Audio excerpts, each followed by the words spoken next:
Maintenant que nous avons défini une taille adéquate pour notre ballon, nous allons l'animer pour le faire rebondir sur le sol. Sélectionnons la balle et utilisons le widget de transform pour la déplacer vers le haut en dehors des limites du format. Par défaut, les éléments se trouvant en dehors du format ne sont pas visibles, mais désactiver la paire de ciseaux en bas à gauche du viewer permet d'afficher les éléments en dehors du format. Le ballon est à présent visible, bien qu'en dehors des limites du format. Il est ainsi plus facile de travailler sur les entrées de champ et les sorties de champ d'un layer. En déplaçant le ballon, on peut voir dans le Properties panel à droite, et plus précisément dans la section Transform, que les valeurs de position évoluent. Revenons au début de l'animation et plaçons ce ballon vers le haut.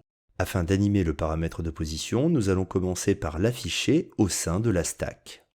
En dépliant la section Transform de ce layer, on peut voir apparaître le paramètre position. Le bouton représentant un carré creux permet d'ajouter des clés d'animation, également nommées keyframe. Le but est de définir une position clé pour ce layer à un instant donné. Cliquons sur le losange pour ajouter une keyframe qui apparaîtra également à droite dans l'Adobe Sheet. Avançons 2 secondes plus tard et déplaçons ce ballon vers le bas grâce au widget.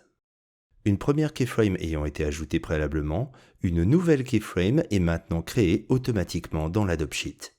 Réactivons l'option permettant de ne pas afficher les layers en dehors des limites du format. Déplaçons-nous dans la timeline afin d'apprécier l'interpolation entre ces deux clés. Et cachons le filet afin que celui-ci ne nous perturbe pas. Autograph, ayant en tête ces deux positions clés, de départ et d'arrivée, va effectuer une interpolation entre celles-ci. Appuyez sur le bouton Play ou bien presser la barre d'espace pour lancer l'animation permet de visualiser cette interpolation créée par Autograph. En rapprochant les clés les unes des autres, le ballon descendra bien plus rapidement. Le contrôleur situé au bas de la timeline permet grâce à ses deux poignées de zoomer dans la timeline.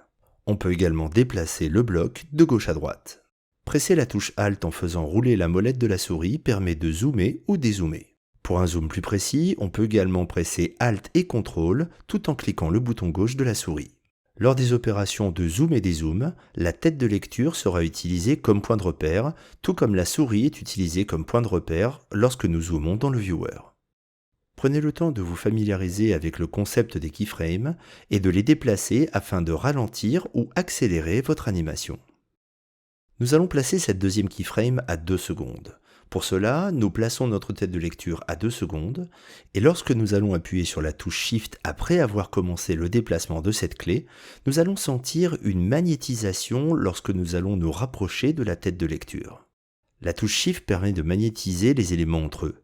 On peut par exemple magnétiser la tête de lecture à une clé ou à une fin de calque, ou encore de déplacer une clé tout en la magnétisant sur ces éléments, qu'il s'agisse de la tête de lecture, d'un début ou d'une fin de calque, ou encore d'une autre clé d'animation.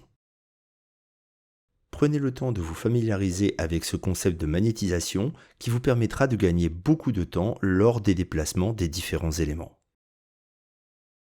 Dans cette vidéo, nous avons vu comment ajouter des keyframes à un paramètre, visualiser un calque en dehors des limites du format et naviguer dans la timeline.